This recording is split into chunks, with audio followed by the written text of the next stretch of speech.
Hey guys, welcome to today's YouTube video. Today it is Wednesday at 2:30 p.m. and I'm gonna do a couple of fun things with you guys today.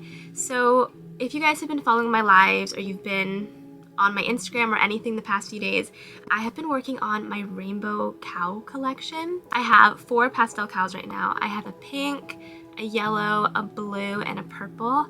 I'm gonna get them and I'll show you guys what they look like. I made this yellow one on live the other day. I've never made a yellow cow before and I actually think he came out so cute. I called him a little like buttercup cow. And then I have this blue cow. This one I think I called Bluebell. I was trying to name them all after flowers. I think this one was Bluebell. The pink one was Rose too, by the way. And then I did this one, and this one was just lavender. If you guys know anything about rainbows, right? I need an orange and I need a green so that I can have the whole collection of them. And so I think in today's video, I'm gonna make a little coral cow and then a pastel green cow so that I can like have the whole collection. This is my collection so far. I need to make 2 more different cows to finish the collection. So I'm gonna take you guys through that with me, and then we'll also talk a little bit about my crochet journey and how I got started, since I know a lot of people are wanting to get started with crochet and don't know where to start, or are wondering how I started and how I learned. So I'm gonna explain that to you guys a little bit. I think I'm going to use this color. This is the shade Coral in Sweet Snuggles Light. I also get a lot of questions from people asking where I get my yarn from. So pretty much all the yarn I use is Sweet Snuggles Light, which is from Michaels. And then I also use another brand, which is called Chenille Home Slim, which is also from Michaels. And it's literally like the exact same thing. They're just branded differently. This line has more neutral colors like browns and greens and blues and stuff like that. Whereas Sweet Snuggles Light is more of the pastel colors. I'm gonna be using this for my coral cow. And then for my other cow, we're gonna be using this color, but I have like a nice like caked version because this one's like, you know what? Let me just cake both of these right now because I need, we're gonna cake 2 of these skeins because, you know, I was gonna throw it back in the shelf, but I'm looking at it now and I'm like, I feel like I should just like fix that. This is my yarn winder. I got this for my birthday almost a year ago because my birthday's in February, so I've almost had this for a year. I love this yarn winder. I use my yarn winder all the freaking time. Like no joke. Because I can't handle when the skeins get like this, and it's so much easier to just pull it from the center. Can we find an end here? This is your sign to go cake your yarn so that this doesn't happen to you. I adjusted my camera angle just a little bit so you guys can see how the yarn winder works. So you just hook it onto the top and then it'll spin and just wind your yarn for you. And you can adjust the settings. You can make it faster, like you can make it go really quickly, or you can have it slower. And it will stop if it feels any resistance or any knots. So I just like to hold it and keep like a little loose grip on it to make sure it still cakes nice and tight. If you guys don't crochet or you've never caked yarn before, or you've seen it but you're not sure why you would cake it when the yarn already comes in a little ball, I guess you could say. One of the reasons I cake my yarn is for storage. So I have a ton of yarn, as you guys can see behind me, and when you take the label off of your yarn, it kind of puffs up a bit and it gets tangled easily and it takes up a whole lot of space. And so essentially what caking the yarn does is it makes it more compact and into like a little yarn cake. And so they're easier to stack, they don't take up as much space, and you can also pull from the center without having to worry about any tangles or anything like that. And then also plus it looks really pretty when you can stack it all up. I just finished caking this skein of yarn, and as you guys can see, it's a lot more compact, more organized, and it just looks pretty. But this skein is huge. I don't know if the yarn was just thick or what, but I want to weigh it and see if we got any extra grams. I don't know if anybody else ever does that, but typically in every skein you're supposed to get 250 grams, but every now and again you get like a big skein. And I don't know if I'm just crazy, but let's see. Hello? This one comes in at 275, so we did get a couple extra grams. So we got a big monster skein. But now let's do the coral. This yarn is so soft. I've seen a lot of people talking about the quality of the Sweet Snuggles yarn lately, and how I've seen some of the skeins. They're like kind of thinner and more like almost like a velvet yarn, which is not typically what this yarn is like. But most of my yarn in my stores has been okay. I don't know if like if we just haven't gotten in like the new formula or whatever, but most of my yarn in my stores has been okay. Like I found really good purple. I found super soft yellow. I was yapping too much and I ended up knotting my yarn as I was caking it. So we gotta untangle this. Also guys, do you see like the static on that? I untangled the mess. I'm gonna watch my yarn more carefully this time. It can get tangled if you shake too much of the yarn off of this at once and like don't hold it correctly. And I was yapping, so I had a knot, but we fixed it. If any of you guys have electric yarn winders or have this yarn winder, does yours ever talk? Because sometimes I swear mine like talks back. What yarn do you guys use? What's your favorite brand of yarn? Have you tried Premier? Do you like it better? Pros and cons. If that's your go-to yarn, what do you think about it? Let me know, because I would like to try. Oh my gosh, it talked again. It's literally talked. I yapped again. Please don't be a knot. Advice for all of you guys, don't cake your yarn and yap at the same time because it doesn't go well. But we're almost done, and then I guess I can get started on the 2 pastel cows. I caked both of these skeins and look how much better they look. Like you cannot tell me those don't look so much better. If you guys are interested in getting yourself a yarn winder or looking more into yarn winders, I have this exact one linked in my storefront. There are tons of different ones, whether you want to get a manual one or an electric one, there are tons of different options. So definitely check these out if you think it might be something you need, because let me tell you, life freaking changing. Quick intermission, you guys. I am actually headed to go see a movie. I'm seeing the new Mufasa movie. I haven't really heard much about it, so I'm excited to see if it's good. I think it's gonna be good because I really like Disney movies, but also got me thinking, what's your favorite movie? While we're on the topic of Disney movies, my favorite movie by far is Tangled. Ask anybody who knows me. Tangled. Like, let me give Ash a shout out. My very good friend Ashlyn made me these sewing sticks. Look how cute they are. It has a little adorable topper on there. And then she also made me this super cute little cow set. So cute. If you guys didn't think Ash was cool by that point, she is the pattern creator of Clover the Cow. The thing that I love about this one is that it's low sew. And sometimes I don't mind sewing, but if I'm in a rush or if I'm just not in a sewing mood, you know?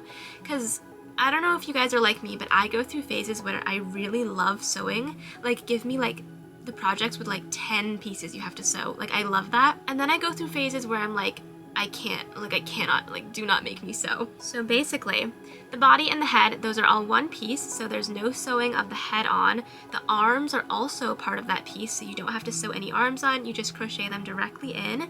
And then the only things that you have to sew on are the ears, the horns, and the nose, which is super fast and easy. So definitely recommend this cow pattern if you guys are looking for a cute cow pattern and then also a low sew pattern.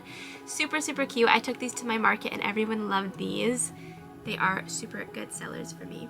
That was my little Ashlyn shout out. I will tag her and you guys should go check her out. Get her pattern, it's on Etsy. Also, hi Ash, if you're watching this. And then when I come back, we're gonna work on those 2 cows that I was talking about, and I'll tell you guys how I got started into crochet, how I learned, and all that stuff. I'll see you guys in literally seconds, so don't worry. But bye guys.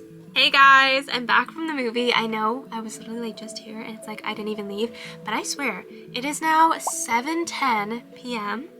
and I'm gonna start working on, I think I want to do the coral cow first. I almost did the green first, but I don't know, I want to do the coral one. So I'm gonna start making some of the pieces while I tell you guys how I got started crocheting. So I originally learned to crochet from a Woobles kit.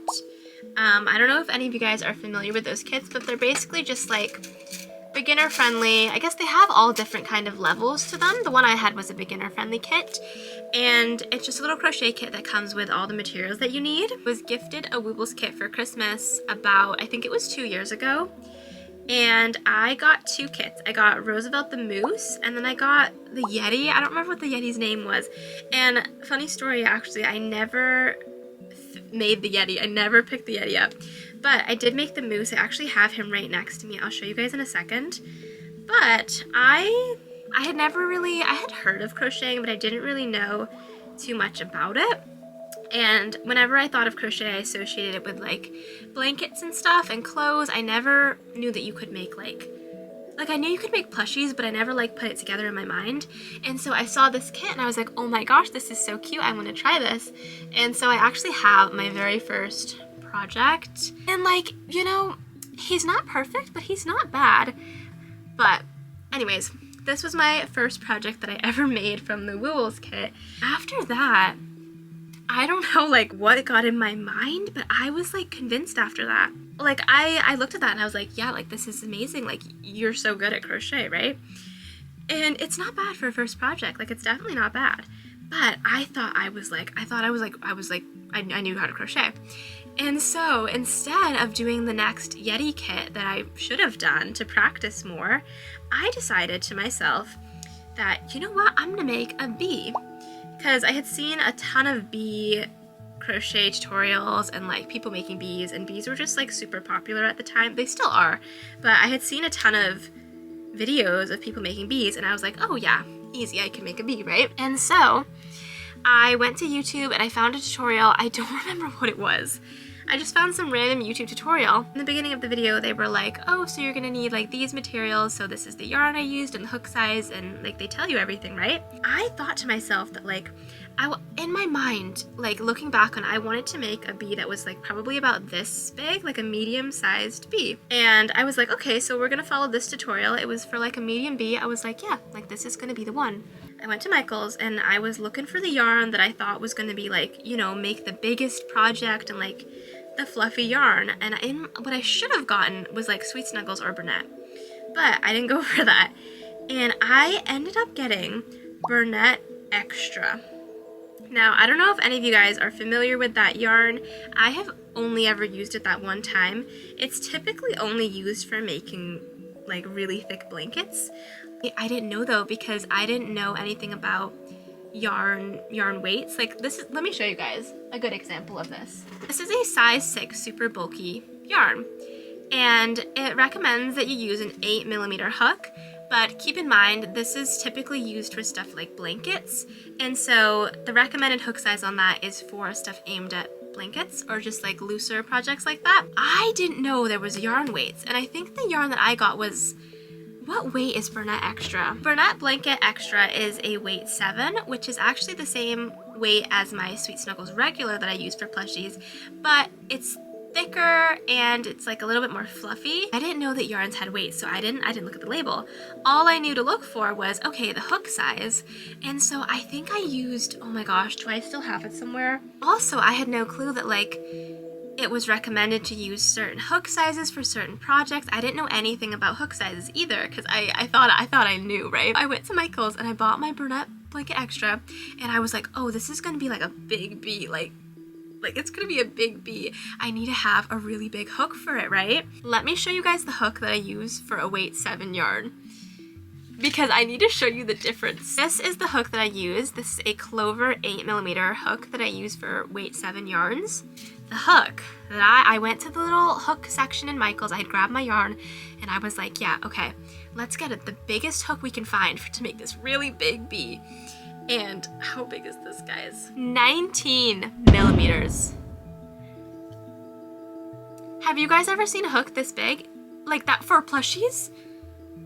That's what I grabbed. So, don't be like me. If you guys are looking to get into crochet or you want to crochet, find a good tutorial, obviously, and then in the beginning, they will tell you what materials to get and stuff, because I thought I knew. I was like, yeah, like just get like the biggest yarn I can find, the biggest hook, like we'll have the best bee around. For some reason, I refused to learn how to color change for a very long time. I thought for some reason that like I could just like figure it out myself and that like I didn't need, don't be like me. Go on YouTube and research tutorials and stuff, because I wish I had just done this. I had never changed colors before. And so I was just like randomly like tying and attaching yarn to like random places. So the color changes were like crazy looking. Like they looked so bad. I had bought from Amazon I was like, okay, so for my project, I'm gonna need like, I had gotten the stuffing, the yarn, the hook, and I was like, okay, all I need to get now is the eyes, the safety eyes. If you guys have started crocheting, or like you guys crochet now, when you were first starting out, I swear, I literally swear, I think this is the one that I had when I first started. Tell me, everybody buys this pack of like multi-eyes, right? And so I got that because I was like, okay, I'm gonna get that because it comes with all these different options so I can pick and choose what size I want to use for my bee. I think the biggest size in those eyes is maybe a 14mm eye. And I was using Bernette Blanket Extra. For reference, if I can't find a picture, let me like hold up my arms to how big this bee was, because this thing, I kid you not, he was like this wide probably. Imagine what that looks like with like 14mm eyes. The gaps of the stitches were so big that the eyes like fell straight through into his head. I remember my brother, he was like there when I was making it, and he was like, Sav, why are the eyes supposed to fall in like that? And I was like, yeah, like that's just like normal. If any of you guys were on my really early lives, there was like you could see like a little bit of him in the background, and people would ask me if I sometimes like forgot to move my camera the right way. People would ask me, Sav, like what is that in the background? And I would just be like, oh, it's nothing, because like I cannot, like this bee, he could not see the light of day. But I got rid of him because I just couldn't handle it anymore. He's gone. That's my first and second project. That's how I got into crochet. After the bee went so wrong, I was like, okay, we're gonna follow a tutorial like exactly. I think my third project was a turtle. If you guys know me, I really don't like making turtles, like even if they're like no-sew turtles. I don't know, I can't get, like I feel like every time I make a turtle it comes out wrong. I made a turtle and I think it took me like 6 hours. I do have a photo of one of my first turtles. I will find him. I think I actually still might have it up on Instagram if you guys dare to go scroll to the bottom of my Instagram. I remember that was one of my first projects where I actually thought like, okay, this is actually kind of fun, like I'm proud of making this one. And then like after that, I would just follow more YouTube tutorials. For the longest time, I could only follow YouTube tutorials. And I think that's really common when you're first starting out. It really helps to have a visual aid for everything, because obviously there are written patterns. That's primarily what I use now. I can't remember the last time I used a YouTube video for a pattern. Now that I know all the abbreviations and stuff, it's a lot faster to just read through a pattern instead of having to watch a whole video. But when I was first starting, like a video was all I could use because I needed to see exactly what was going on. So if you guys are thinking of starting out, or like you want to maybe practice and see if you like crochet first, definitely use YouTube. It is so helpful. A lot of people think that I learned from like someone in my family, or like that someone taught me, but I actually am self-taught. Self-taught in the sense of I used YouTube to teach myself. I didn't have like a teacher, or like no one in my family knows how to crochet. I am the only one who knows how to crochet. If I can learn how to crochet from YouTube, you guys definitely can too. Fun fact, I actually quit crochet 3 times. So in between those projects were months where like I didn't want to crochet. I think I made the bee and I was like, yeah, like this is not it for me. This is not it for me. And then like a few months would go by and I was like, you know what, like I want to try that again. I want to pick that up. I liked it. So it can take some time. It can be so incredibly frustrating when you're first starting to crochet. Like trust me, I hated crochet for months.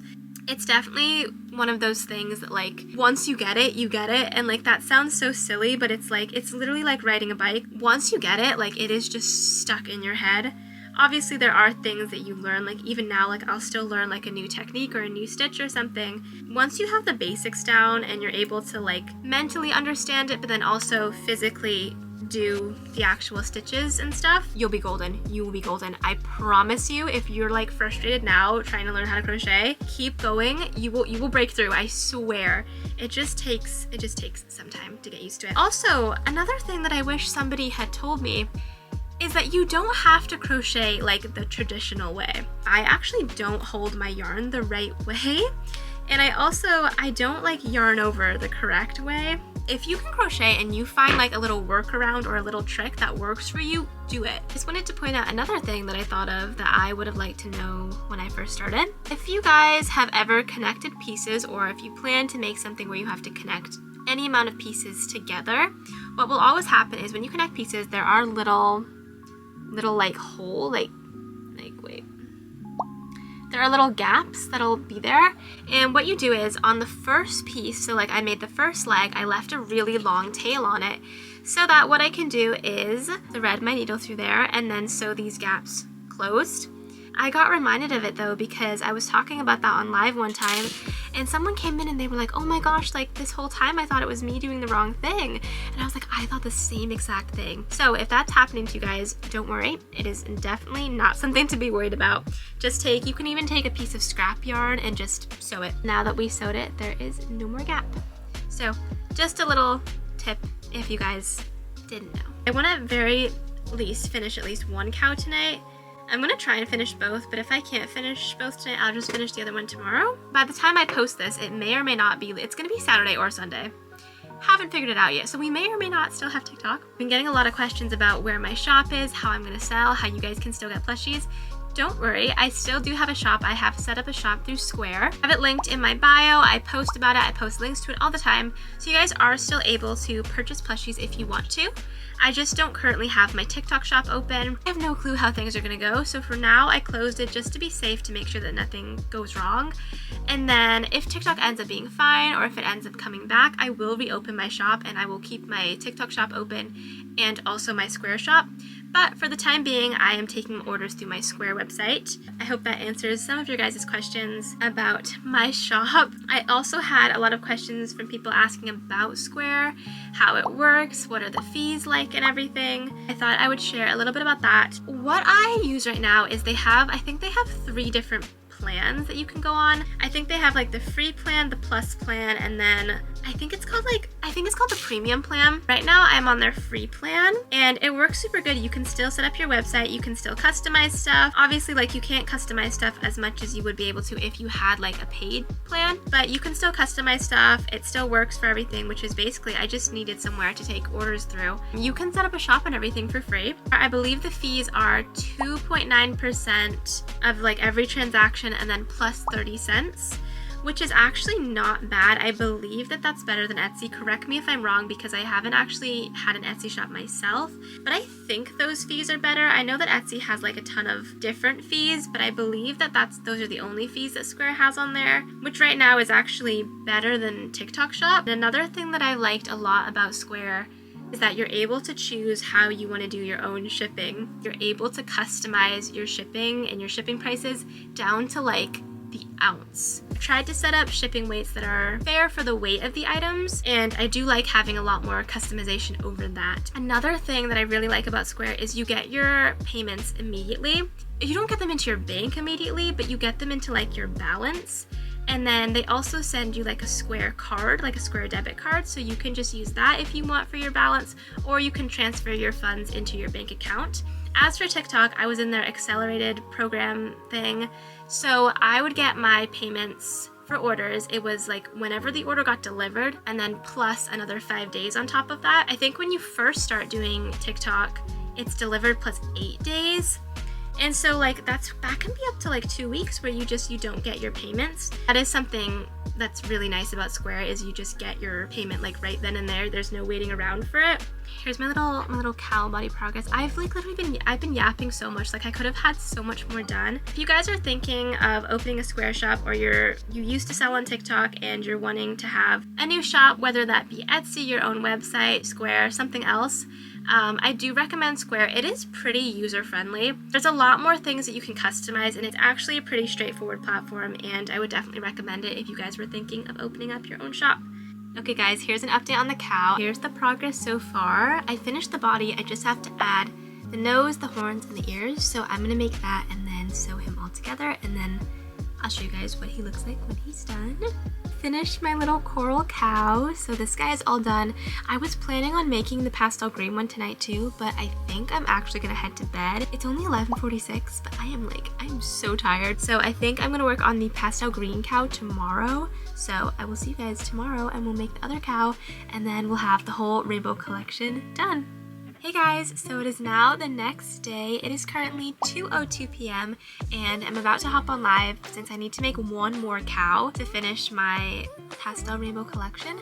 I have to do the green, and then I'm also thinking of doing just like a basic like black and white cow, but I don't know if I'm gonna have time for that. So for sure I'm gonna make the pastel green one. I think I'm gonna go make it over on live.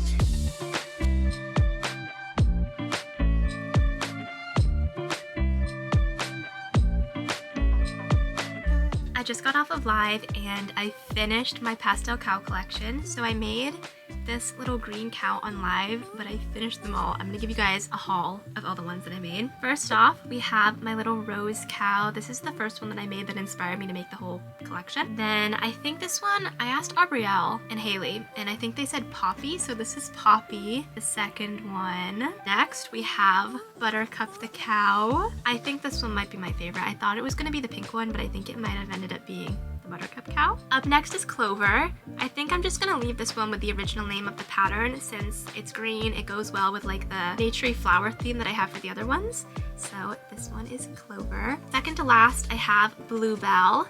Just a little pastel blue one. I also really like this one. This one might be my second favorite one. And then last but not least, I have Lavender the purple cow. So I finished my whole collection of rainbow cows. I really like them. Like, let me try and hold them all up together for you guys. This is my pastel cow collection.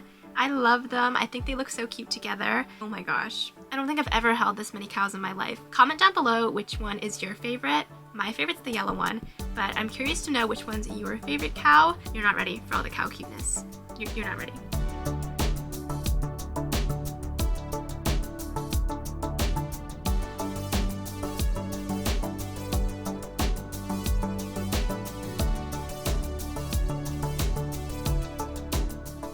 Okay guys, so you should have just finished watching my little rainbow cow compilation. I hope you guys loved my little cows as much as I did. If you guys made it to the end of the video, leave a little rainbow emoji in the comments or something because this video is a lot longer than my last video and I want to see if people will still watch a longer video. I know some of you will, because some of you said you will. But thank you guys so much for watching my video. If you made it to this point, thank you so much and I hope you guys stay tuned for the next video. Bye guys!